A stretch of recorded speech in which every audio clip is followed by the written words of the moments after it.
So in today's video, we're going to take a look at one of the most important and influential jazz guitarists of all time, Wes Montgomery, and we're going to look at how we can work on incorporating some of his beautiful chordal playing into our own improvisations. So the methodology for this is actually quite simple, and it borrows from a technique that was pretty much revolutionized by, or not maybe revolutionized, but was revolutionized in pedagogy by Barry Harris. And the core of being able to create these beautiful lines is harmonizing notes that are within the chord that we're on with said chord, and then extension notes or non-chord tones, putting a diminished 7 voicing there. And what this does is it acts as a dominant 7 flat 9. So bear with me here and let's look at how Wes crafted some of these timeless improvisations.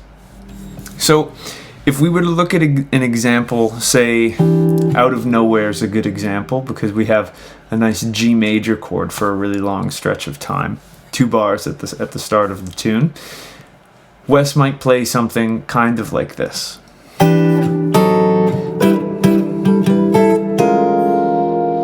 Which, that little bit over G, if I played the melody, I did da, da, da, da,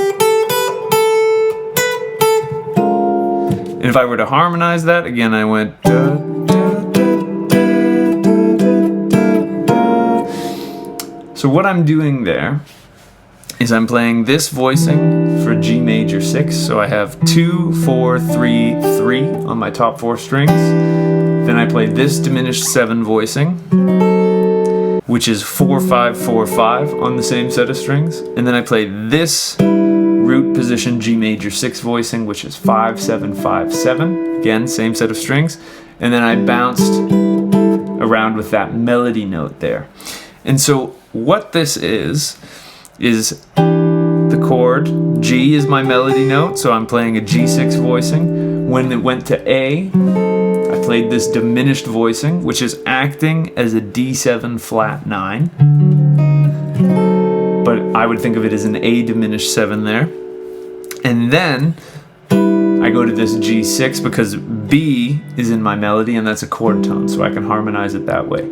So that's the basic kind of application of this. Now let's look at a way you can get yourself familiar with these tools so that you can actually start to use them or think about them when you're improvising.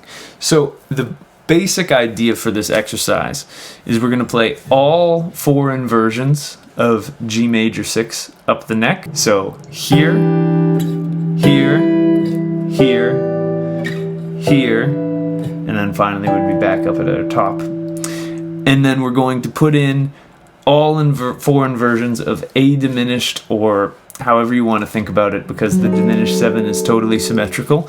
And again, this is functioning, even though it's a diminished 7 chord, it's functioning as a D7 flat 9 chord. And that's what gives these lines such an exciting line, is that they're basically 5-1, 5-1, 5-1 over and over and over again.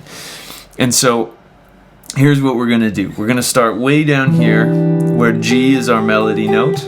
So I have this voicing that I showed you earlier of 2, 4, 3, 3 on the top 4 strings. And this is G major 6 with the 6 in the bass.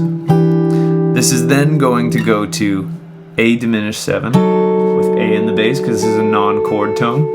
Now when I go up, I'm going to get another chord tone, so now I'm going to play this inversion, or sorry, this isn't even an inversion. This is a root position G major 6 right here. Now the next note in my scale is going to, my G major scale, is going to be C. So here I'm going to harmonize that with an A diminished 7 or a C diminished 7.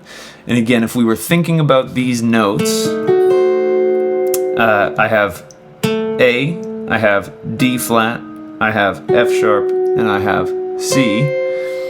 This is again a rootless D7 flat 9, so that's how that's functioning.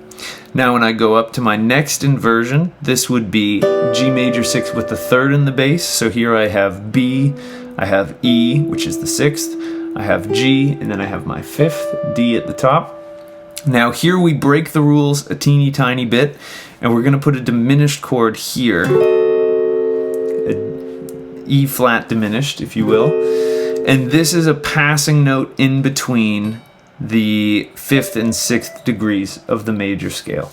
So we get root, the 2nd's a diminished chord, the 3rd's going to be an inversion, the 4th is a diminished chord. Now here, the 5th is on top, so that's an inversion. Then we add this cheeky little extra diminished on the where we're highlighting the sharp 5, we're highlighting the sharp 5.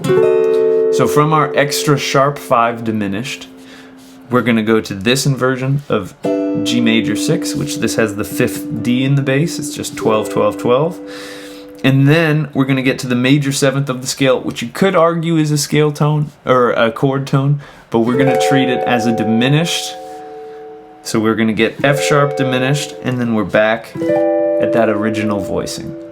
So once again, a little bit faster and in sequence. This exercise might sound like this. So G major 6, then we're going to get A diminished 7, G major 6 in root position now, another inversion of A diminished 7. Now we're going to get G6, which this is now with the 3rd in the bass. Then we get a different inversion of A diminished 7, 5th in bass G major 6. Here we get a different inversion of A diminished 7. Then we end up back up top. And when you do this, I would always go back down. So back to F sharp diminished, G major 6, A diminished, G6, A diminished. Sorry, my fingers didn't want to behave there. G6, A diminished, back down. So if we were to do this a little bit faster,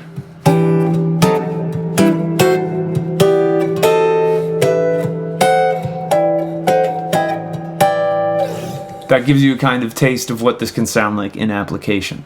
Now let's do the exact same thing, but we'll do it for minor 7 chords here. So with a minor 7, let's start with this, which would be a 7th in bass G minor 7. So we're going to do pretty much the exact same thing, except now before we added a passing diminished chord between the 5th and the 6th on the major scale. So we put a diminished off of the sharp 5.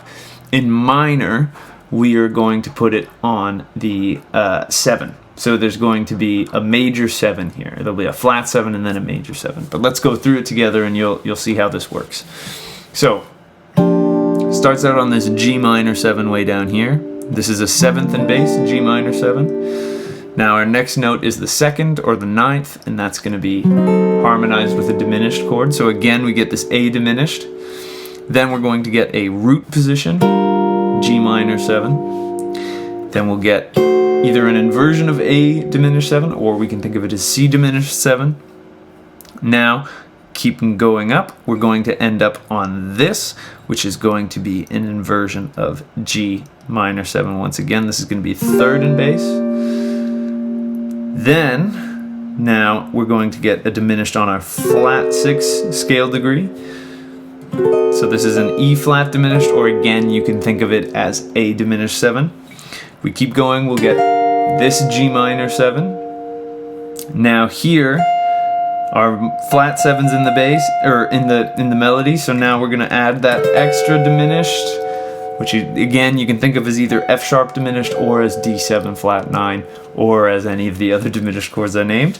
And then we're back up at our root.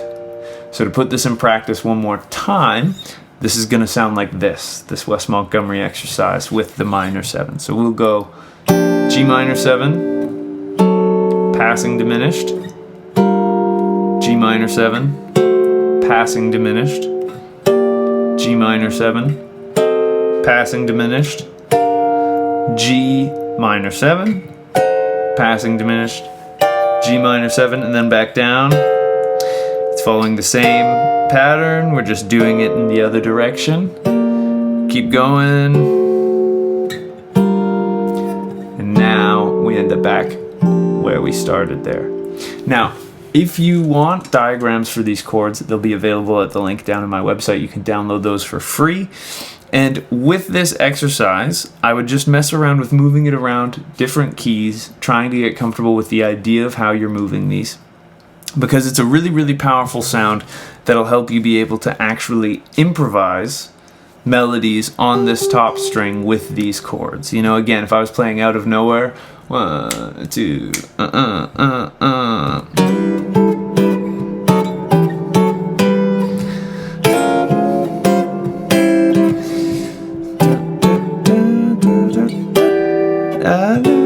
I had to think for a second there.